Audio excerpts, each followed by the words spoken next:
man. This is lifestyles of the poor and unfucking fortunate. But I tell you what, but bitch, we got views. It'd be small one.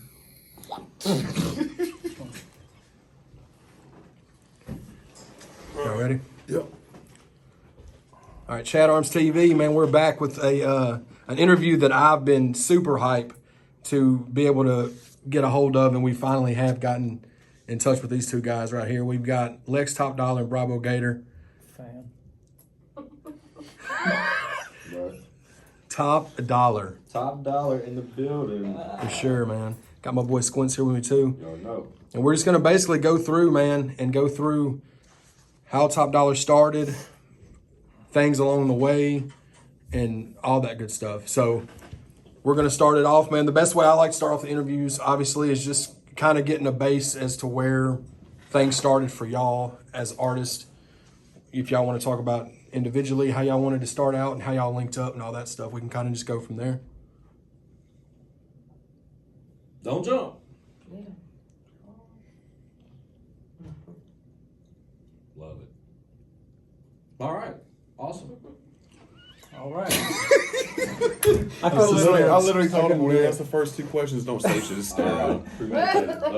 Great. I feel like I'm at school where you got to stand up and introduce yourself and tell you something that you've done in life. Yeah. Did y'all? Who started out with the music first? Did y'all start out different times? I don't really know. I was doing it in Mount Juliet High School. He was doing it in Antioch. I don't know, late 90s. Right. Yeah, late 90s, early 2000s. And then y'all how did y'all link up? I was friends with Zane, and I was recording at Zane's friend's house. Corey. Yeah. And Zane was like, I got this other guy, and he was letting me hear his music. And I was like, oh, that's dope. Well, some of it wasn't dope. But anyway, he ended up pulling up one day, and he said he just wanted to hear what we done, so I let him hear what we had done. No. And he let me hear some poop. You had Makes no, stop your nonsense, Bubba. Uh-huh. Here's what you did. I had a Cadillac back then, right? This is when 20s were massive, right? Right. So I had the Cadillac on 20s. Yeah. And then I'm thinking I'm the only person in my age group, right? And in my importance bracket that had these wheels. And then he pulls up. We had an SUV on 20s, and we just stared at each other on why do you have those wheels and I don't. I mean, that's literally how it started. It sounds silly, but back then, 20s was like $6 grand. Mm-hmm. It's not like it is now. And we were, Right. what, 16? Yeah. Did you already have music out at the time? Yeah, I mean, I was Yeah. selling music at school, yeah. We had rims. What's that called? What was that called? Oh, shit, I don't know, and I hope no one finds it. No, it wasn't that at all. I'll find it. That is Are you terrible. talking about the rims? No, like the no, music, no. the music that y'all were doing like separately. The rims were they were 20s though. That's when 20s were like he said. Anyway, that's, So y'all linked up? that's how we met, and Okay. I think it kicked off just because on the flossy shit, really, just because we were both kind of balling ridiculously as children, Right. and I think that's where it came from, man. But he always had, even the music that he's talking about back then that he don't like, it was just different. Like all this little harmonizing shit that people do now, Yeah. that shit didn't exist back then. But he was the only one doing it. For sure. So it's like, what the fuck is this? Like this dude's dope. And he was in a group at the time. And then I was in a group at the time with Mario. And then it was, let's put this thing together and figure it out, and it worked. You know, it was probably at an early age, as weird and annoying as we were back then, one thing that we did right was we respected the talents of the other. Yeah. And we're able to come together and make a movement out of it. Versus just hating. Yeah. Right. So, Especially yeah. that time frame too, early 2000s. That's when. I mean, before the internet was really a thing. I mean, it was kind of a thing, or it was just becoming one. Yeah. But we lived an hour away, and I knew who y'all were, and that was without internet. Yeah. You know what I'm saying? So it definitely y'all's name definitely like rang. Like Same here. I lived 30 minutes the other way, and Yeah. I knew who TopDollar was. I remember seeing TopDollar riding around here around the mall, booming. Like Yeah. his music booming, and Yeah. flousy ass cars and big ass rims. Yeah. I didn't. This is the second time I've been in the same room with both of them at the same time. No shit. Yeah. And the first time, we were kids, dude. It was at the first SEA Awards. Very first one. At Gibson Showcase. Yeah, we Before won Opry that. Mills Yeah. even opened. Yeah, y'all won that Gibson one. Showcase Yeah. was just Well, sitting there by itself. we were so dumb. It said the award goes to, and we started walking to the stage. Yeah. I don't remember any awards or anything like. I remember Gotti was there, but I remember someone introduced us. Right. Just Yeah. on the flyby. Pastor Troy was there with us. He asked you for a I cigarette. remember that. You sit behind him. Yeah. Those crazy times. Yes, what? He asked him for a cigarette. Pastor Troy asked you Asked for a him cigarette? for a cigarette. Cigarette autograph with the same thing. Love it. Oh man. So y'all want to talk about how the first album kind of came about? Not really. And how long it took y'all to get there? Man, it really didn't take long. So were you on production on this one, or was somebody else driving? Yeah, me. It wasn't like today. You couldn't jump on the internet and listen to 1,000 beats. There was only a handful of us making beats, but yeah, basically, man. At first, we just took what he had and what I had and put stuff together, and then for the other half of the project, like I would make a beat one night, and he would show up the next day, and we'd come up with something. And it wouldn't even be like a whole song. It'd just kind of be like an outline to a song, like part of a verse or part of a hook or whatever. Well, I don't want to say when we started, but I want to say you were 15. Or you had just turned 16. Like, it was early. Yeah. And he's making these massive ass beats, Yeah. like by himself. Right. But nowadays, everybody's got it easy. Like, even marketing wise and stuff, you click a button, you're marketing. Right. Back then, I mean, you got to buy the front of the Wheels and Deals magazine and sell your car for 80 grand just to go, why are they doing that? I mean, it was marketing. Or we go downtown and Right. scatter 5,000 flyers everywhere. Nobody knew what we were doing, but it was working. If we would have had a social media anything back then, it would have been over. Yeah. But For sure. no, it was No type of platform for you. nothing. We had Nothing. nothing. We just Yeah. had to. Like I said, I remember we just y'all had ride to- around them cars, man. Yeah. And But that was it. That was our. And that was part of the promo, though. Like it was I get it. essentially 100%. promo vehicles if you think about it, because no one else was doing it Nobody. like that. Right. So we was pulling up in them cars with our posters all over the windows. Shit, we even took them to the outside of the vehicles and just in line, like some Texas shit, just riding everywhere. Like, people would skip school to go do crazy shit. We'd literally skip school to go to another school Yeah. and just bombard their parking lot with and posters promo. and cars Yeah, and promo CD. stuff. I mean, just literally just promoting every single day. Yeah. Our weekends were spent going to. We'd go to small towns because small towns Like work. yours. Yeah. Yep. Yeah, like Yep. Greenbrier's a good example. We literally Yep. Like pulled up there. we'd hit their high school and just put a flyer on every car window. Yep. And we literally, that's what And we did that at fucking Everywhere. 1,000 schools. Yeah. You know. And then we go to towns on the weekends and hit like Sonics and shit up. Yeah. Because you go over there and you point on these cars. One, they haven't seen them back then. They don't know what the fuck they are. And then you get them a poster. You got a fan for life. You met the people. You know who they are. And that was literally, we were doing marketing one person at a time, and just it's growing. And then to see where, we were 16. To have that kind of business sense back then. Even now, you look back at people that are 16 and go, we were way ahead of our time. Yeah. Even the whole TopDollar thing, not bragging about it, but it was way ahead of its time. For sure. Now it would work. Yeah. So that's how far ahead it was. Yeah. The whole Nobody was sound doing and that. everything. Yeah. For sure. Yeah. They told me I sounded like a girl. And then Dino at Sony told me it wasn't, you couldn't perform it, is what he said. Yeah, fuck you, Dino. He said you couldn't perform it. But anyway, so the first album, Picture This, we took some of what he had, some of what I had, put it together, and what we were lacking, eventually he was just like, he called me, he was like, hey, I got the studio for this weekend, and I don't remember how many days it was total, but he was like, we're going to knock an album out. I was like, what album? Like, you know what I mean? Yeah. So basically, like, half of that album was me making beats at night and then just showing up to the studio Record. and recording Yeah. for 8-hour blocks. And Right. like half of it was literally just trying shit. Like we wouldn't have any ideas, and I would be in there trying shit. I'd be looking. There was a switch yard. You went to switch yard, right? Yeah. I'd be looking through the glass. They'd all be in there laughing at me. I was like, man, y'all got to go outside. So we just kept doing that until we just had an entire album. Yeah. There's a lot of artists that are, like, even Jelly, that's the first two he ever recorded. I mean, there's a lot of artists that went through there. Yeah. But that guy probably hated us, bro. He's when we talked to him, because I've been over there recording. I was over there recording stuff with Marco with Seal Cakes, and he was talking about y'all, and he talked about Jelly, and he talked about. He just said nothing. When was this? Recently. He's still alive? Yeah. Yeah, he's Who's that? The guy that owns that. Oh, his foot. I heard it in the video. He still catches his foot. Oh, the whole Mike. time. Whole time. Yeah. How is it good? He's good. He still does it like the studio for a living. He still does like more like bands and stuff. But he said nothing but good stuff about y'all and Jelly back then. Yeah. No, we were young. Everybody's autographs are still in there. Yeah. Oh, that's dope. Yeah. That's But dope. back when we were doing it, I think even a lot of this independent scene in our world, right, was we paved the way for a lot of it here. For sure. You know, the strategies and how to do it. Nobody knew how to press up a CD back then. Nobody knew. We had nobody. That We taught literally us. master-peed at that age. Yeah. Yeah.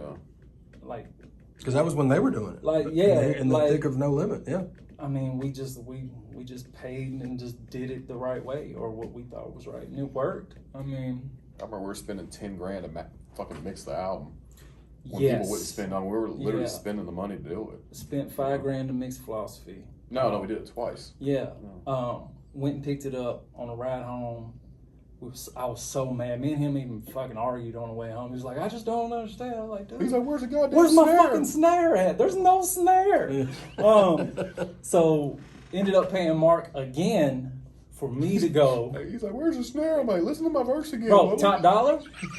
Hey, the $TopDollar 2 on the Philosophy album. Yeah. Like all those instruments and shit you hear on Mark's mix, they weren't there. Yeah. They weren't there. I was like, dude, there's supposed to be strings and guitars and all it. Like nothing was there. I was there. So this is my verse again, Bubba. So we had to pay him, and I went back and pretty much remixed it. I mean, he already had roughs and everything. I just had to He fucking hated him. yeah. Yeah. It was So pretty that bad. the first album, was it, who all was that first album? Was it y'all two, and it was just y'all two? First album was me, him, and Mario. Okay. Yeah. Mo. Yeah. And then Okay. his basketball thing took off. Yeah, for sure. So Yeah. he didn't really have time to do anything. So we're like, okay, so let's make it a two-man thing. And Mario was on the album. Yeah. He's a bar short. Every verse. Yep. But he was on the album. But even then, if Mario. you look at that $TopDollar album back then, we talking about 2001, 2, whatever it was, all this live instrumentation that was on the album was crazy. There's a lot of live shit on there. And that song, we had, what, 3 songs on the radio from that album? I remember the first $5 on song. Philosophy, That's just that, yeah. you know it's $5 song. Yeah. Yeah. For sure. That's the one Yeah. that takes me back. I think when you went downtown, there's 2 songs you heard, or 3 songs you heard. You heard that wanna be a baller. Oh, yeah. You heard that. You heard 3-6, and you heard the $TopDollar one. Yeah. Yeah. Where y'all, well, anybody that was fans of the Houston and Texas stuff, that was y'all to us. Like here, Right. you know what I'm saying? So it's crazy, man. That it's been 20 years since y'all did that. Absolutely. That's crazy. So how We said I won. how long was the process for Picture This before y'all? Apparently 20 fucking years ago, he's done. Picture This. That was How the long did that first. take? That was the first album. I mean, that one. It really went really quick because A couple weeks. Yeah, because we both already had things, and when he called and was like, he'd already paid for the studio for so many days, 8-hour blocks. I was like, oh shit. So we just literally went and just stayed until we knocked it out. Right. Gotcha. That's awesome, man. Philosophy was pretty quick too. I think Yeah. the mixing took longer than the The creative side mixing, of it. yeah. Like the post and the mixing and mastering took And back longer than then- recording. Back then, even album covers were $1,500, $2,000. Oh yeah. crazy. No, But I'm- you're 16 trying to figure this out. Yeah, for sure. I'm a producer, and I remember paying DJ Dev for the money DJ beat, Dev. $1,500, Yeah. and I make beats, and I made half of that beat, and I had to go pay him for the right. That's how different it was. Oh, then. for sure, man. Like- Everything's went so much easier now, but it Yeah. also, I guess, it kind of weeded out some of the people maybe back then because people that didn't have the money to invest in their self. But then a lot of the time, you probably just had dudes with money men that was just throwing money in there. I think it's 2 different challenges. Back then, you had to, like nowadays, if you want to put an album out, right? You go buy, I mean, you can spend $500 and download beats and put an album out, literally. For sure. Right? Artwork and everything, yeah. So if somebody, back then, if somebody wanted to do music, somebody had to actually fully believe in you, or you had to fully believe in yourself. Yeah. Like you're betting the house on it, like literally, or you're spending a significant amount of money, and not everybody would go do that. You know, if you sucked as an artist, people look at you and go, "He's not gonna make it. I'm not gonna put 70 grand behind him." Right. You know, so when we had to go find money to do shit, it's like Right. way more difficult. But that made it easier in the aspect of there wasn't a lot of competition. Back when you used to go to like New Life or these little mama shop record shops, It definitely stood out. you'd go in there and go, "Hey, who's local and who's hot?" And they'd have 3 CDs on the wall, and you'd buy that. And eventually, you'd go there and go, "Who's local?" There's more local shit than there is mainstream shit. Everybody's got their own mixtapes out, skinny covers, skinny boxes stuff coming out and shit. So the challenge back then was actually getting the music done and getting it heard. Now the challenge is it's easier to get the music done, but now there's this big clutter in the beginning of it. How do you break through It's that hard to initial break noise? through the bullshit. Yeah. Yeah, for sure. I think on philosophy, before we even started philosophy, we had a budget. It was like 35 grand. That was what we just immediately ran through that. Right. Like, For the photo shoot. but So hang on, pause. Between picture this philosophy, was that how much Yeah, time is frame. that? Was it a couple of years or? How long? 1 year.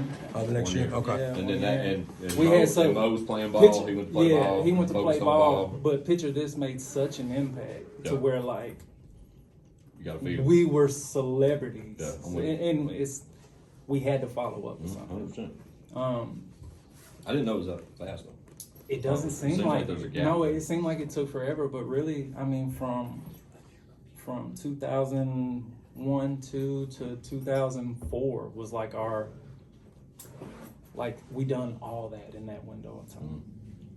It's crazy to think about. Yeah, and it's Well, I look at that artwork for picture this, and then look at the artwork for philosophy. law, dog. Hilarious. But back I was just then- looking that- at it back as we were then, sitting bro, talking, I was I mean- looking at the track list and the artwork. God. So talking about philosophy, because we can just cut. Philosophy, yeah. So we started out at we were going to spend 35 grand, and we're going to make this album the one. And that's y'all's own personal. Yes, Yeah. that's us. Everybody was on this like, man, parents, shit, bro. But yet, every time you went downtown, you saw us out there selling CDs. Yeah. Yeah. So it's like we got no credit for it because we were young. It had to be we weren't doing it ourselves. That just sucked, man. Yeah. Now, philosophy was that y'all two? Was that when Tone came in? No, Was that was just me and him. Okay. And that was the one that had Just a Player, Walk with a Limp, Right. TopDollar 2. One where Mark forgot the instruments. Checking. Shit, what Just a else? player, philosophy. Issues was on the yeah. radio. Walk with a Limp was on the radio. Something else was on the radio off that. All at one time. Check in. Oh yeah, because we did the school thing. That was so gay. So bad. Whose idea was that? Never I mind. played the fiddle. Yeah. Do y'all were doing a bunch of shows too, in and out of Nashville too at that time, weren't you? Yeah. I think even our outlook on shows was different. Everybody around us was trying to do shows at these clubs. They were trying to hit clubs up and look cool. We learned early if we go to these clubs and do shows, I mean, people are literally staring at you. Why are you here? Yeah. You know, it's just that hating shit. Yeah. And we're going, well, where's the money at? The money was the all ages shows. Yeah. That's what we were doing because we'd get done. They pay him $5 a picture, and me $5 a picture, and we'd sell 400 of those in a night. Yeah. Back then. Yeah. Merch sells out. Yep. So why perform in front of a club so somebody thinks I'm cool? Yep. Yeah. Because we were never, we never looked at it like everybody else did. Yeah. You know, everybody got on us, man, why are y'all doing shows at skate centers? Absolutely, Bubba. Yeah. 2 a weekend. Yeah. Yep. Packed every weekend. Well, and the thing is too, that was like early 2000s. I started doing that in the 2006, 7, and 8. I was doing a bunch, and people were asking me every time I went there 4 years later if I was going to bring you guys, because they remembered y'all when they were kids, Right. 4 years previous. That for what y'all did then, they talked about how y'all would get like they rush y'all, like y'all'd have to. It was like crazy. Right. It was crazy there. I was actually going through them pictures, like over the last 2 days. I've been And going through all that old stuff. Yeah. His vision on stuff was always big too. I